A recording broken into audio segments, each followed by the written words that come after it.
artinya di sini ada LL, berarti dia punya kondisi low plasticity, di mana ranau dan lembung di mana batas cair atau liquid limitnya itu kurang dari 50%. Kalau nilai liquid limitnya lebih dari 50%, kemungkinan tanah kita adalah OL, MH, CH, dan OH. Ya, oke. Kemudian selanjutnya kita gunakan ini hubungannya tadi. Ini ada tadi sambungannya. Nah, kriteria yang ada di sini, kriteria kualifikasi, kalau yang tadi kita baca di sini deh. Nanti kalau yang disebut sebagai gravel, well graded, apabila dia punya nilai CU itu lebih besar daripada 4, apabila nilai CC-nya di antara 1 dan 3. Kemudian untuk grade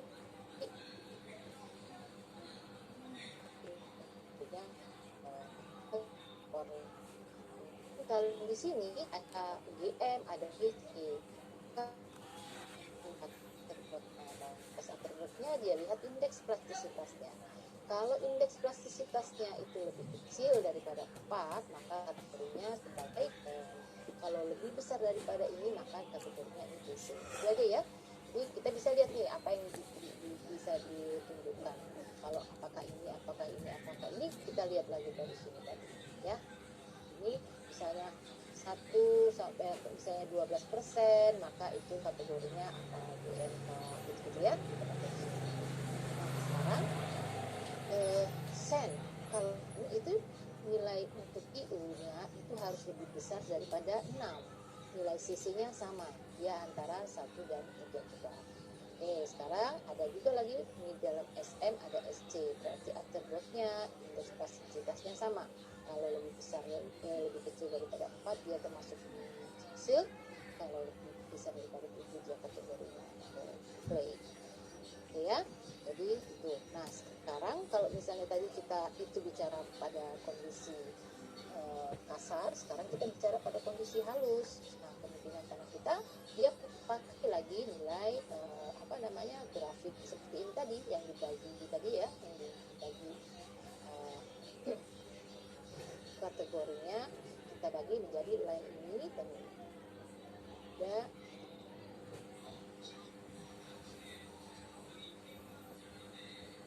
dalam klasifikasi menggunakan nilai indeks ataupun nilai Casagran ini tadi, untuk material dengan gradasi halus ada ML, CL, OL, MH, CH, dan OH.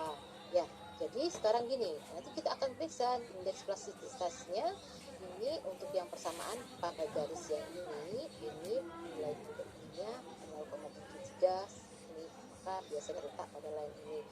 Nah, kita tadi saya sampaikan bahwa ada material misalnya nilai liquid limitnya 60 Bu, nilai liquid limitnya 60. Kemudian nilai indeks plastisitasnya itu 20 aja Bu.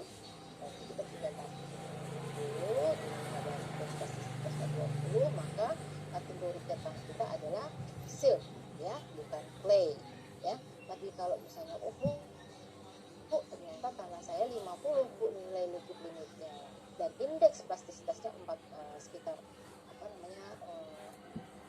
ini ya 55 misalnya, 55, kemudian nilai indeks plastisitasnya 40, berarti nilai kondisi saya adalah clay dengan high plasticity. Kalau nilai 40, nilai liquid limitnya 40, kemudian nilai indeks plastisitasnya 30 saja, maka material saya termasuk clay dengan low plasticity ya. Oke, ini adalah contoh. Oke, sekarang ini contohnya. Oke, sama-sama kita perhatikan ya. Ada lolos saringan nomor 10, 100%. Lolos saringan nomor 40, coba catat dulu ini ya. Coba catat. Kemudian ininya dicatat. Jadi nomor 40 58%, nomor 200 58%. Kemudian tanah memiliki 30% nilai liquid limit dan indeks plastisitasnya 10%. Catat ya. Oke, sekarang kita lihat ke sini. Oke, sekarang tanah di termasuk kategori halus atau kasar. Oke, silakan. Ada yang mau jawab? Halus. Yang kalian perhatikan jangan yang ini. Maksudnya kalau misalnya sudah halus, berarti halus karena kondisinya lebih dari 5%. Yang ini nggak usah diperhatikan lagi. Level, sisen nggak usah diperhatikan. Kita hanya perhatikan yang ini saja, ya. Lebih dari 50%. Kemudian apa lagi data yang berikutnya? Nilai liquid limitnya. Liquid limitnya berapa? Liquid limit Bu. Hah? 30% Bu. Liquid limit 30%. Artinya dia kurang dari 50% toh. Berarti kemungkinan tanah kita ML dan CL.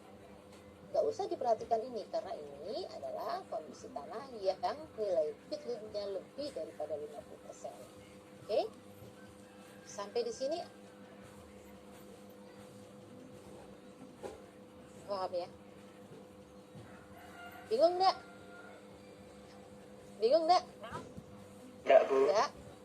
Nah, oke. Kemudian lanjut ya. Jadi tanah kita kemungkinan dalam ya. Mau untuk bedanya, untuk membedakan di antara ML sama CL-nya gimana ya Bu? Oke, sekarang kita akan masuk ke arah situ. Kita akan masuk ke ML atau CL. Nah, tadi nilai liquid limit. Kita dapat data indeks plastisitasnya gimana? Indeks 100%. berapa? 10%. 10%. Oh, 10%. indeks plastisitas kita. Oke, jadi kita bisa pakai kolom ini grafik ini. Tadi liquid limitnya berapa? 50? Berapa tadi? 30%. 30%. Nilai indeks plastisitasnya 10%. 10%. Berarti tanah kita CL Bu. ya. Tadi kan kemungkinan tanah kita adalah ML dan CL ya toh. Nah, setelah kita lihat nilai liquid limit, kemudian kita lihat nilai indeks plastisitas, maka tanah kita punya kondisi CL, low plasticity. Ya, Ya, ya. Sampai di sini Mbaknya tadi terjawab. Iya Bu, terima kasih. Oke. Iya. Kemudian tadi kita lihat yang tadi. Benar nggak sih kita punya? Oh benar. Ternyata tanah kita diklasifikasikan sebagai tanah kondisi CL.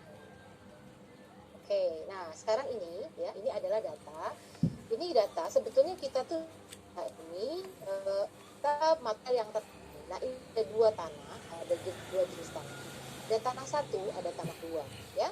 Dari saringannya nomor 4, 60, 40, 100, 200. Dia juga punya kasih data nilai dan mana yang gradasi halus, tanah satu atau tanah dua?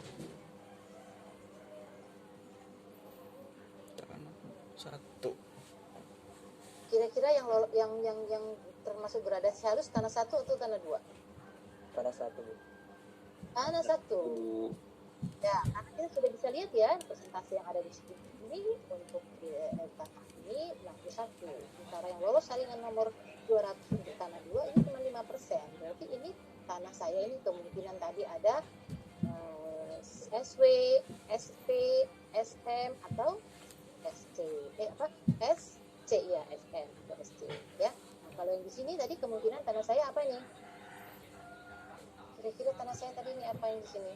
Simbolnya C, CH, CL atau ML, M karena itu ya.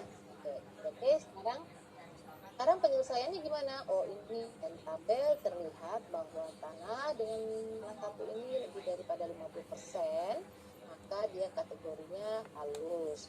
Jadi saya harus perhatikan lagi batas-batas attribut yang dibutuhkan.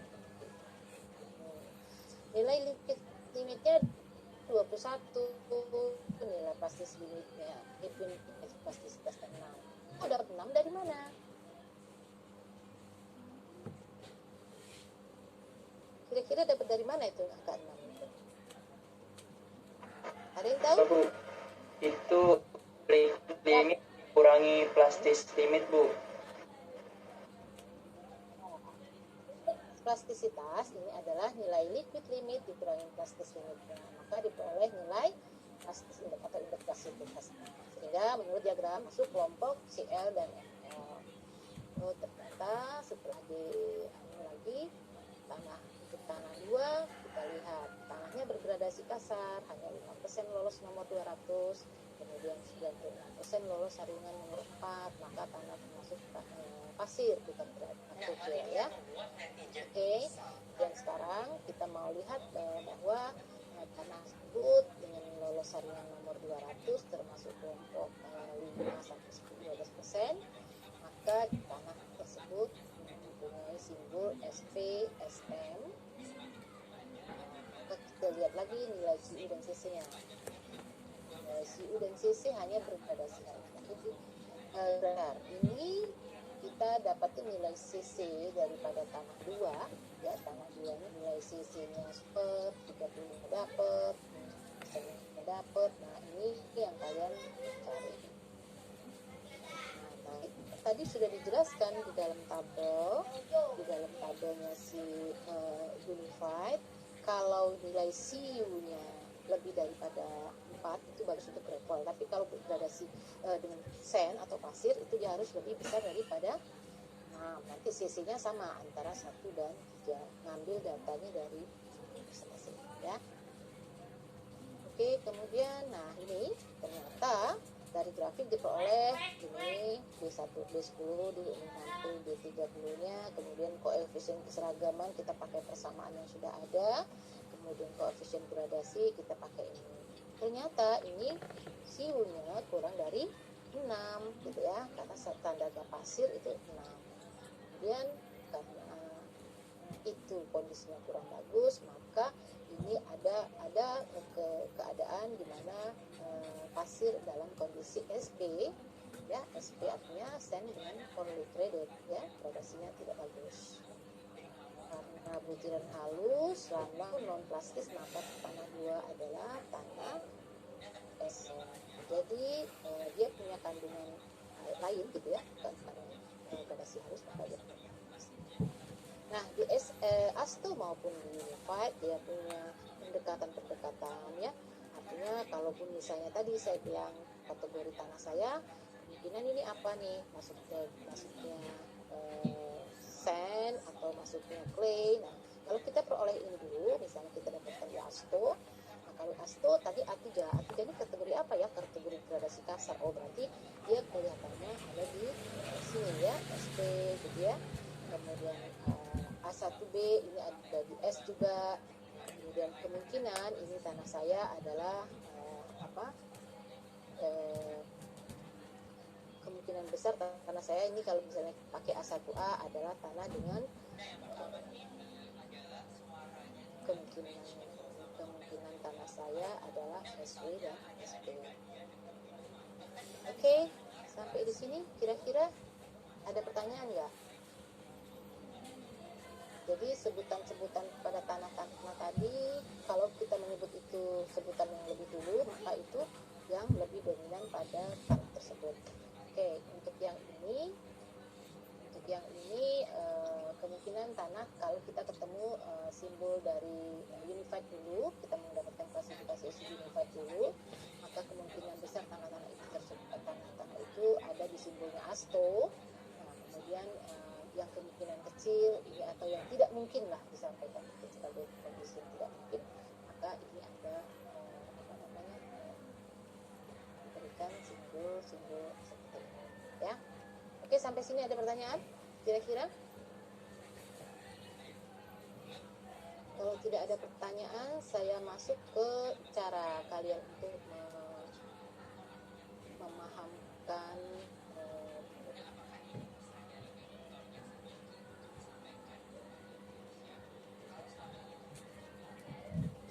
gimana sih Bu kalau awalnya kita dapat data gitu ya, dapat data itu kemudian data itu kita buat atau kita hitung, misalnya contoh pengolahan datanya kita punya diameter saringan gitu ya, kemudian ini yang berat yang kita timbang, kemudian yang tertahan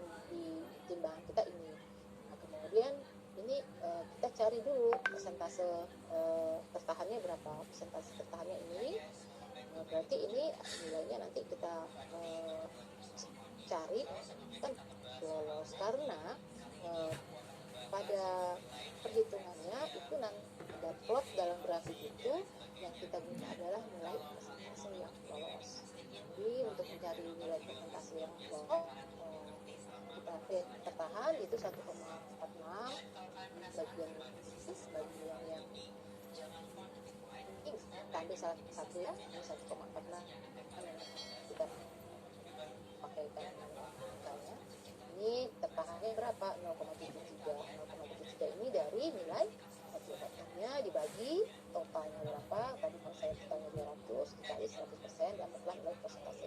Kemudian ini adalah kumulatif yang kita peroleh untuk yang lolos tertahan, persentase tertahan, maka itu bisanya adalah persentase yang lolos ya. Oke, cara menghitungnya ini seperti ini. Kemudian nilai persentase lolos dan nilai dana terbocoran diplot menjadi grafik distribusi gradasi. Jadi distribusi gradasi ya. Nah, kalau kita lihat di sini kan, kalau kita lihat di sini ini nggak sampai 0,075 nih, gitu ya.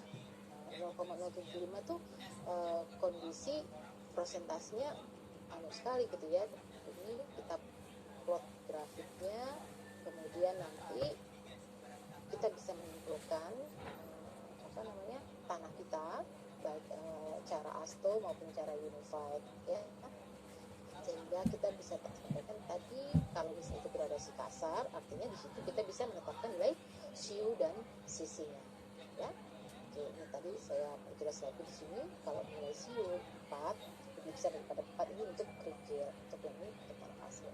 Oke, sampai di sini kalian akan saya berikan tugas kalian buat mengambil berbagai informasi terkait dengan sifat-sifat teknis tanah, karena nanti ini akan masuk ke kalian bisa menetapkan tanah itu bagus enggak sih sebagai timbunan, tanah itu bagus enggak sih untuk kita sebagaikan bendung gitu misalnya ya. Nah, jadi nanti sifat-sifat itu kalian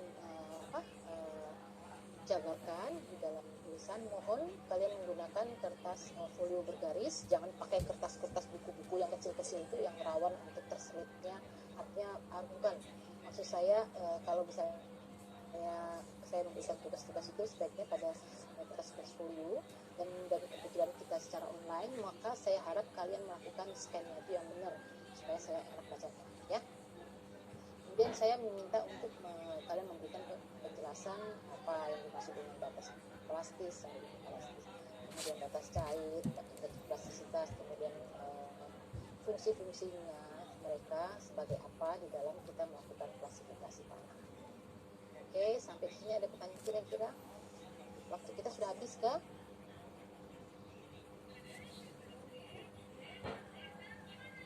Oke, sampai sini ada pertanyaan?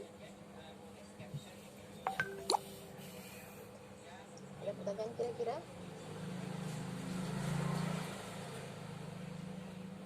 Ya? Oke, sudah saya sampaikan juga saya sampaikan materi yang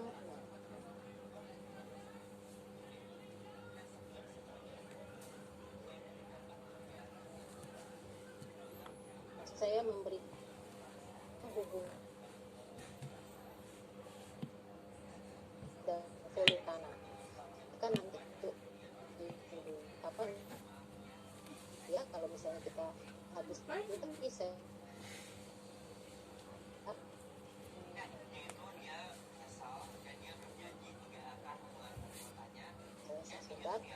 oke, itu hubungan komposisi daripada tanah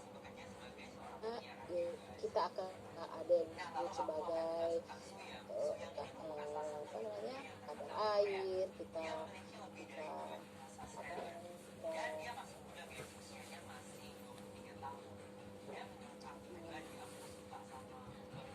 disebut sebagai solid, kemudian keseluruhan kita akan yang korositas, derajat kejenuhan, kemudian berat volume ya, berat volume itu bukan seringnya density, tapi beda dia dengan specific gravity atau BG ya. Jadi ini nanti kita kalian bisa pakai nanti persamaan kalau kita mau menghitung berapa sih berat air itu bisa kita hitung Nih. J-nya, kemudian density air ya, kemudian fluid gitu ya, nanti bisa jadi saya akan terbantu berdasarkan itu kita kalau adanya datanya air atau berat solid, maka data itu yang cukup bisa kita pakai ya. Kalau berat volume secara umum itu adalah sebagai density adalah perbandingan antara berat tanah dibagi volume tanah. Nah, besok kalau misalnya praktikalnya ya seperti itu. Nanti kalian akan misalnya sampel, kemudian diapakan, ditimbang, kemudian di open, kemudian kita timbang lagi, itu yang kita peroleh adalah nilai berat waternya ya. Jadi nanti kita coba menggunakan contoh. Oke, Ana sendiri pasir biasanya kita akan mengenal istilah ini berbentuk kasar ya, khusus berbentuk kasar kita akan kenal istilah kerapatan relatif atau hubungannya dengan kondisi angka Pauli. Sampai di sini dulu. Nanti ini sudah saya share di mouse, silakan sekalian nanti buat belajar dulu. Pertemuan berikutnya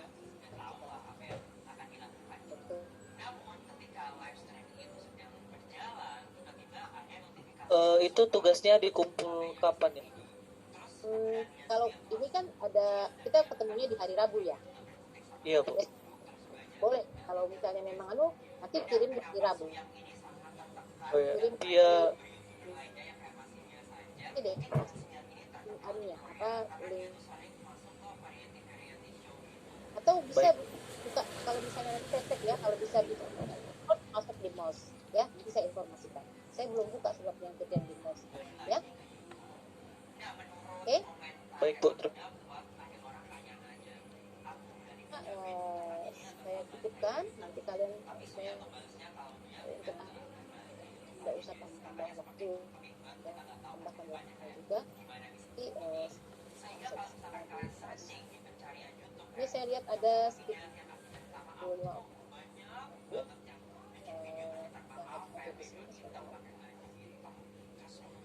Sebentar ya.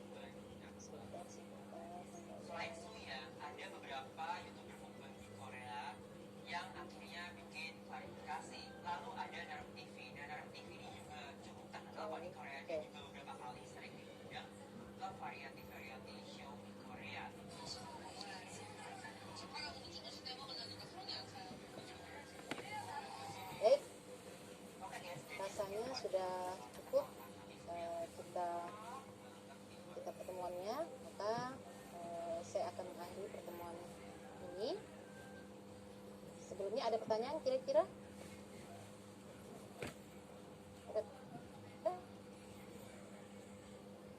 Nggak ada? Saya tutup pertemuan hari ini. Assalamualaikum warahmatullahi wabarakatuh. Waalaikumsalam warahmatullahi wabarakatuh. Terima kasih Bu. Warahmatullahi wabarakatuh. Terima kasih Bu.